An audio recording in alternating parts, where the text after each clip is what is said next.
une grande enseignante, une grande guide, une grande accompagnatrice, du féminin ou même dans tous les domaines?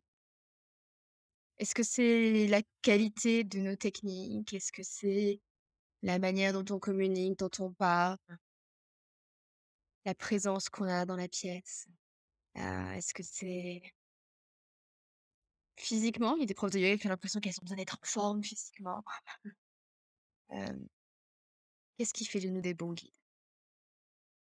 Ce que j'ai envie de vous transmettre aujourd'hui, c'est que c'est pas tant le contenu qui compte, c'est le contenant.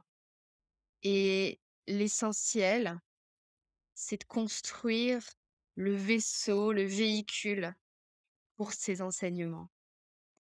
Et je vais vous parler un peu de mon expérience personnelle. Donc moi, quand j'ai fait ma première formation de yoga, mon 200 heures pour être prof, ça faisait peut-être 5 6 ans que je pratiquais très assidûment, plusieurs fois par semaine.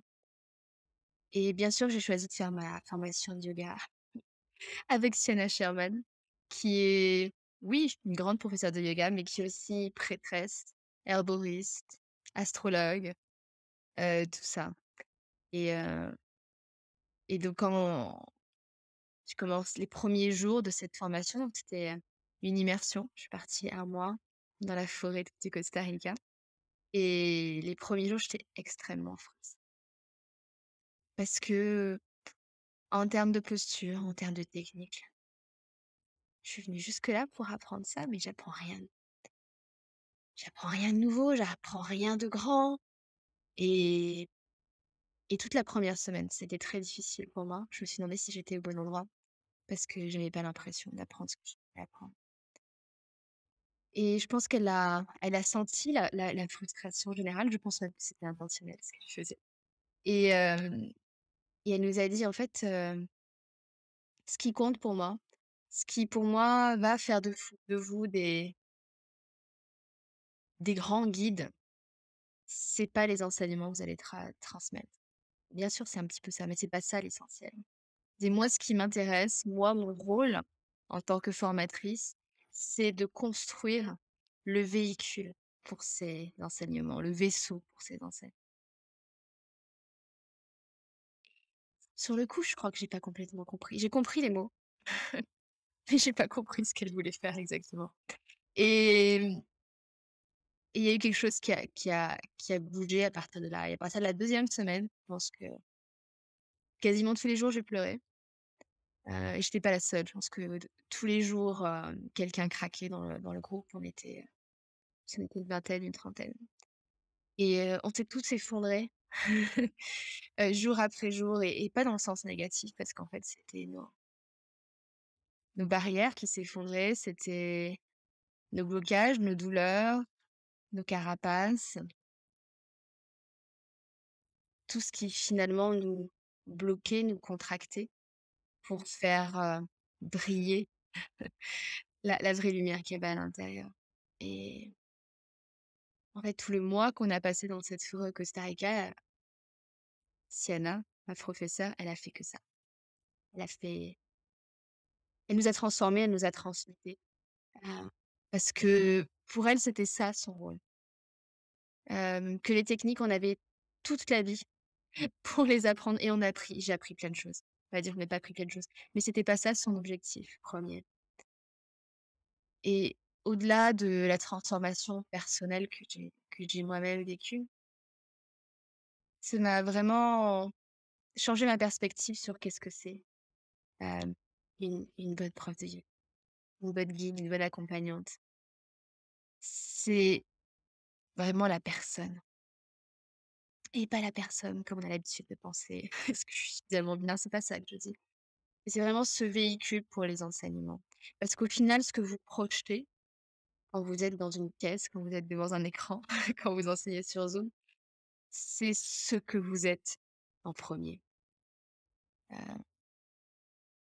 Parfois on parle d'aura, heu et si vous êtes pas bien en ce moment dans votre vie, si vous êtes stressé, si vous êtes angoissé, si peu importe ce qui se passe, c'est des choses que vous allez projeter.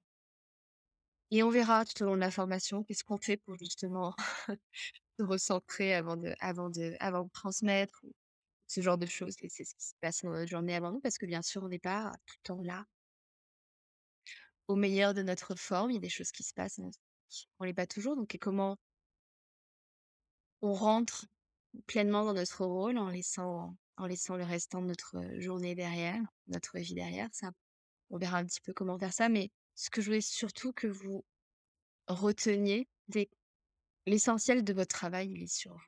Si vous le saviez pas encore. Je pense que si vous êtes arrivé jusque-là, c'est que vous le savez. L'essentiel du travail, il est sur vous. Parce que une fois que vous aurez renforcé, créé ce véhicule, les enseignements, ils circulent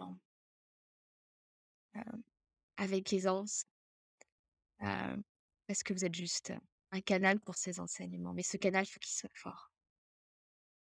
Ça, c'est la première chose. Et la deuxième chose,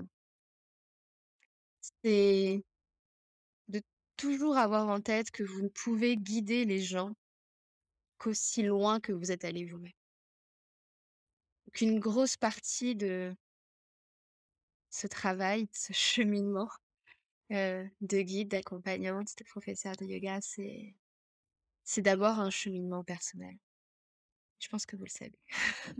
Je pense que je vous apprends rien. Parce que c'est extrêmement confrontant, de rentrer dans ce rôle. Moi, je pense que c'est avec ma maternité, celle qui sont maman, vous comprendrez. Je pense que c'est ce qui m'a fait le plus grandir, parce que c'est extrêmement confrontant, extrêmement difficile.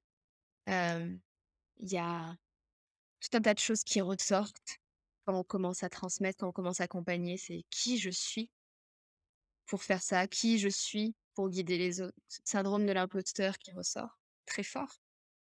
On est d'un coup visible, donc il y a pour beaucoup cette peur d'être visible, cette peur de porter sa voix, ce manque de confiance en soi et puis la liste est très longue. Mais c'est extrêmement confrontant, mais aussi et ça j'en suis persuadée, c'est que c'est des voies d'accélération personnelle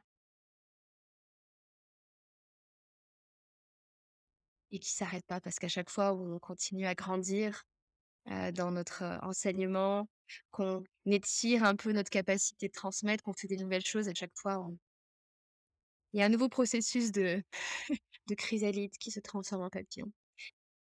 Pas toujours aisé, heu et encore une fois, si on revient sur, est-ce que c'est des techniques que je transmets? Oui, mais les techniques, elles doivent être incarnées. C'est-à-dire que vous allez en tout cas, ce que je vous invite à faire, c'est transmettre des techniques, des savoir-faire que vous avez vous-même expérimentés, vous ont vous-même transformé.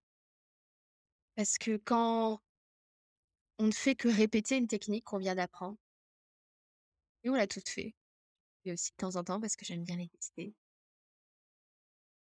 elles n'ont pas la puissance de notre expérience personnelle. On ne fait que transmettre une technique. Si cette technique était transmise par quelqu'un qui l'avait vraiment vécue, elle a quand même la puissance de cette lignée, de cette transmission. Mais là où vous êtes vraiment puissante, c'est quand vous transmettez quelque chose qui vous a vous-même transformé. Parce qu'à ce moment-là, c'est pas seulement la technique que vous transmettez, c'est votre c'est le potentiel de transformation, c'est votre propre transformation que vous offrez aux autres. Donc mon rôle principal en tant que guide, qu'accompagnante, c'est mon évolution personnelle. Parce qu'au final, c'est ça que je transmets. Je transmets ma propre transformation aux autres. Quand je dis je, c'est nous. Euh, donc on ne peut guider les autres aussi loin qu'on a cheminé nous-mêmes. Et donc notre cheminement personnel, notre cheminement spirituel, notre chemin de guérison personnelle, c'est ça la priorité première, avant tout, avant toute chose. Et ô combien c'est facile de l'oublier et de se dire: «Je suis d'abord là pour les autres», mais on n'est pas là pour les autres quand on n'est pas là pour soi. et je sais que vous le savez, mais je trouve que c'est important de le dire et de se le répéter et moi je me le répète souvent parce que je retombe dans ces travers. Voilà ce que je vais vous partager aujourd'hui. Donc si on résume un petit peu, hem, on construit d'abord ce véhicule pour l'enseignement, véhicule pour la transmission. C'est ça qui fait de nous des guides puissantes, véhicules forts qu'on construit. On ne guide les autres aussi loin qu'on a cheminé nous-mêmes. Notre propre cheminement, notre propre chemin de guérison, d'évolution spirituelle, personnelle, c'est notre priorité avant tout. Pouvoir accompagner les autres, pouvoir transmettre cette transformation qu'on a nous-mêmes vécue. Donc j'ai hâte qu'on continue ce cheminement. Merci d'être là, d'être ma vie, à la lueur de la vie.